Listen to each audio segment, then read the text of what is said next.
سے دعوت دیتے ہیں میاں محمد نواز شریف سابق وزیر اعظم پاکستان۔ بسم اللہ الرحمن الرحیم۔ محترم جناب آصف علی زرداری صاحب، جناب بلاول بھٹو زرداری صاحب، جناب مولانا فضل الرحمان صاحب، میرے بھائی محمد شہباز شریف صاحب، جناب محمود خان اچکزئی صاحب، محترم ڈاکٹر عبد المالک صاحب، محترم ساجد میر صاحب، جناب آفتاب احمد خان شیرپاؤ صاحب، جناب محسن خان داور صاحب، جناب جمال الدین صاحب، جمال دینی صاحب، اور جناب اویس شاہ نورانی صاحب، نہایت معزز قائدین، محترم شرکاء کانفرنس اور محترم خواتین و حضرات، السلام علیکم۔ بہت شکریہ جناب محترم آصف زرداری صاحب، اللہ تعالیٰ آپ کو بھی صحت تندرستی عطا فرمائے اور خیر و برکت عطا فرمائے۔ میری بہت ساری دعائیں آپ کے لیے بھی ہیں، اور بلاول بھٹو زرداری صاحب کے لیے بھی ہیں۔ ان سے پرسوں بات کر کے مجھے بہت خوشی ہوئی اور بہت اچھی ہماری باتیں ہوئیں، اور جس پیار محبت سے انہوں نے مجھ سے بات کی میں کبھی نہیں بھلاؤں گا۔ میں کانفرنس کے میزبان جناب آصف علی زرداری صاحب کا اور بلاول بھٹو زرداری صاحب کا اور مولانا فضل الرحمان صاحب کا اور تمام معزز قائدین کا بے حد شکر گزار ہوں کہ مجھے اس کانفرنس میں اپنی بات کہنے کا آپ نے موقع فراہم کیا۔ میں وطن سے دور ہوتے ہوئے بھی اچھی طرح جانتا ہوں کہ وطن عزیز کن حالات سے گزر رہا ہے اور عوام کن مشکلات کا شکار ہیں۔ یہ کانفرنس نہایت ہی اہم موقع پر منعقد ہو رہی ہے، بلکہ میں تو اسے ایک فیصلہ کن موڑ سمجھتا ہوں۔ پاکستان کی خوشحالی اور صحیح معنوں میں ایک جمہوری ریاست بنانے کے لیے ضروری ہے کہ ہم ہر طرح کی مصلحت چھوڑ کر اپنی تاریخ پر نظر ڈالیں اور بے باک فیصلے کریں، اور آج نہیں کریں گے تو پھر کب کریں گے؟ میں مولانا فضل الرحمان صاحب کی سوچ سے پوری طرح متفق ہوں کہ ہمیں رسمی اور روایتی طریقوں سے ہٹ کر اس کانفرنس کو بامقصد بنانا ہوگا، ورنہ قوم کو بہت مایوسی ہوگی،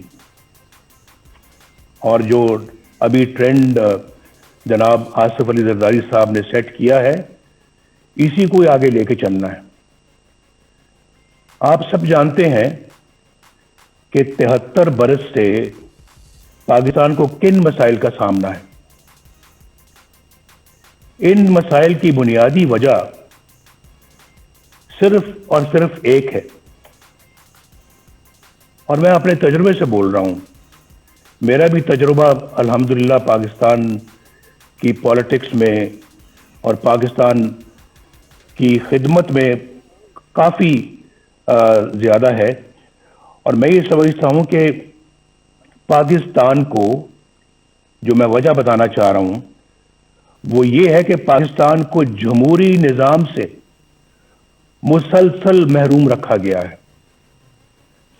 جمہوریت کی روح عوام کی رائے ہوتی ہے، یعنی ملک کا انتظام وہ لوگ چلائیں جنہیں عوام اپنے ووٹوں کی اکثریت سے یہ حق دے، اور ہمارے آئین کی ابتدا بھی انہی الفاظ سے ہوتی ہے کہ اللہ تعالیٰ ہی کائنات کا حاکم مطلق ہے جس کا کوئی شریک نہیں، اس کے طے کردہ حدود کے اندر رہتے ہوئے پاکستان کے عوام کی طرف سے استعمال کیا جانے والا اختیار ایک مقدس امانت کا درجہ رکھتا ہے۔ آئین کے مطابق ہمارے جمہوری نظام کی بنیاد عوام کی رائے پر ہے۔ دنیا بھر کی جمہوریتوں کا یہی اصول ہے۔ جب جمہوریت کی اس بنیاد پر ضرب لگتی ہے اور ووٹ کی عزت کو پامال کر دیا جاتا ہے تو سارا جمہوری عمل بالکل بے معنی اور جعلی ہو کر رہ جاتا ہے۔ جب عوام کے مقدس امانت میں خیانت کی جاتی ہے اور انتخابی عمل سے پہلے یہ طے کر لیا جاتا ہے کہ کس کو جتانا ہے اور کس کو ہروانا ہے، انتخابات میں دھاندلی سے مطلوبہ نتائج حاصل کر لیے جاتے ہیں اور رہی صحیح کسر حکومت سازی کے لیے جوڑ توڑ میں نکال دی جاتی ہے، تو اندازہ لگایا جا سکتا ہے کہ کس طرح سے عوام کو دھوکہ دیا جاتا ہے اور عوامی مینڈیٹ کیسے چوری کیا جاتا ہے۔ بدقسمتی سے پاکستان کو اس طرح بنا کر رکھ دیا گیا ہے۔ اگر کبھی عوام کی کوئی نمائندہ حکومت بن بھی گئی تو اسے ہر طرح کی سازش کے ذریعے سے پہلے بے اثر اور پھر فارغ کر دیا جاتا ہے۔ اس میں یہ بھی پرواہ نہیں کی جاتی کہ اس سے ریاستی ڈھانچہ کمزور ہوگا، اقوام عالم میں جگ ہنسائی ہوگی اور عوام کا ریاستی اداروں پر سے اعتماد اٹھ جائے گا۔ یہ بات پاکستان کے بچے کی زبان پر ہے کہ 73 سالہ تاریخ میں ایک بار بھی کسی منتخب وزیر اعظم کو اپنی 5 سال کی آئینی مدت پوری نہیں کرنے دی گئی۔ ہر ڈکٹیٹر نے اوسطاً 9 سال غیر آئینی طور پر حکومت کی، جبکہ عوام کے ووٹوں سے منتخب وزیر اعظم کو اوسطاً 2 سال سے زیادہ کا عرصہ شاید ہی ملا ہو۔ جرنیلوں کی مہم جوئی کو روکنے کے لیے 1973 کے آئین میں آرٹیکل 6 ڈالا گیا، آرٹیکل 6، لیکن اس کے بعد بھی 20 سال جرنیلی آمریت کے نظر ہو گئے۔ خواتینوں حضرات اور جناب صدر، جب ایک ڈکٹیٹر کو آئین شکنی کے جرم میں پہلی بار عدالت کے کٹہرے میں لایا گیا تو آپ نے دیکھا کیا ہوا؟ کیا ہوا؟ مجھے یہ کہتے ہوئے دکھ ہوتا ہے کہ جس طرح ہر مارشل لاء کو عدالتوں نے جائز قرار دیا، ڈکٹیٹرز کو آئین سے کھلواڑ کرنے کا اختیار دیا، 3 سالوں کے لیے دیا، اسی طرح 2 بار آئین توڑنے والے کو بریت کا سرٹیفکیٹ بھی عدالتوں ہی نے دیا۔ اسے ایک دن تو کیا، 1 گھنٹے کے لیے بھی جیل میں نہ ڈالا جا سکا۔ پوری داستان ہے میرے پاس جو کسی وقت سناؤں گا کہ کہاں سے کہاں لے گئے، جبکہ آئین پر عمل کرنے والے ابھی تک کٹہروں میں کھڑے ہیں اور جیلوں میں پڑے ہیں۔ ہماری تاریخ میں تقریباً 33 سال کا عرصہ فوجی آمریت کی نظر ہو گیا۔ یہاں صرف ایک ڈکٹیٹر پر مقدمہ چلا، خصوصی عدالت بنی، کارروائی ہوئی، اسے آئین اور قانون کے تحت سزا سنائی گئی، لیکن کیا ہوا؟ میں پوچھنا چاہتا ہوں کیا ہوا؟ کیا مجرم گرفت میں آ گیا؟ کیا سزا ملی؟ یہ سب تو دور کی بات، ہوا تو یہ کہ عدالت اس سرے سے غیر آئینی قرار دے دی گئی۔ یہاں کوئی یہ انہونی بات نہیں، یعنی پاکستان میں یہ کوئی انہونی بات نہیں کہ کسی ڈکٹیٹر کے بڑے سے بڑے جرم پر بھی کوئی کارروائی نہ ہو، اور اگر ہو بھی جائے تو کوئی اسے چھو بھی نہ سکے، اور اگر کوئی فیصلہ آ بھی جائے تو صرف سزا ہی نہیں، عدالت کو بھی ہوا میں اڑا دیا جائے۔ لیکن آخر کب تک؟ کب تک؟ اس کے برعکس ان سیاستدانوں کو دیکھیے جو عوام کے ووٹوں سے وزیر اعظم بنے، کوئی قتل ہو گیا، کوئی پھانسی چڑھ گیا، کوئی ہائی جیکر بن گیا، چور اور غدار قرار دے دیا گیا، کسی کو جلا وطن کر دیا گیا، اور کوئی عمر بھر کے لیے نااہل ہو گیا۔ ان کے گناہ اور سزائیں ختم ہونے میں آ ہی نہیں رہی، وہ جھوٹے مقدمات میں اپنی ماؤں، اپنی بہنوں، اپنی بیٹیوں کے ساتھ پیشیاں بھگت رہے ہیں۔ دراصل یہ سلوک پاکستان کے عوام کے ساتھ کیا جا رہا ہے، اور سزا بھی پاکستان کے عوامی کو مل رہی ہے۔ آپ میں سے اکثر کو حکومت کا بھی تجربہ ہے، آپ جانتے ہیں کہ عوام کی حمایت سے کوئی جمہوری حکومت بن جائے تو کس طرح اس کے ہاتھ پاؤں باندھ دیے جاتے ہیں، اور کس طرح عوامی نمائندوں کی تذلیل اور تحقیر ہوتی ہے، کس طرح کردار کشی کا ایک منظم سلسلہ شروع ہو جاتا ہے، کس طرح قومی مفاد کے خلاف کسی سرگرمی کی نشاندہی کرنے پر انہیں ملک دشمن اور غدار قرار دے دیا جاتا ہے۔ خلاصہ یہ ہے کہ یہاں یا تو مارشل لا ہوتا ہے یا پھر منتخب جمہوری حکومت سے کہیں زیادہ طاقتور پیرلل یعنی متوازی حکومت قائم ہو جاتی ہے، ایک پیرلل نظام چلتا ہے۔ غالباً ایک بار سابق وزیر اعظم یوسف رضا گیلانی صاحب نے کہا تھا کہ یہاں اسٹیٹ ود ان اسٹیٹ قائم ہے، جسے برداشت نہیں کیا جا سکتا۔ دکھ کی بات یہ ہے کہ اب معاملہ state with in the state سے آگے نکل کر اسٹیٹ ابو دا اسٹیٹ تک جا پہنچا ہے۔ عوام کے حق حکمرانی کو تسلیم نہ کرنے اور نتیجتاً متوازی یعنی پیرلل حکومت کا مرض ہی ہماری مشکلات کا اور ہمارے مسائل کی اصل جڑ ہے۔ This is the root cause of our problems۔ یہ جڑ ہے ہمارے مسائل کی، اور یہی وجہ ہے کہ عالمی برادری میں ہماری ساکھ ختم ہو کر رہ گئی۔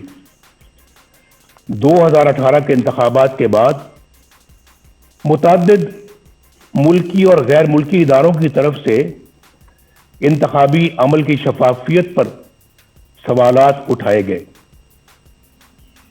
میں تو جیل میں تھا، لیکن خبریں مجھے سب ملتی رہی ہیں۔ بعض نے تو ان سیٹوں کی تعداد بھی بتائی جہاں دھاندلی کی وجہ سے نتائج تبدیل کر دیے گئے۔ ان حلقوں کی اتنی تعداد ہے کہ اگر ان میں دھاندلی کے ذریعے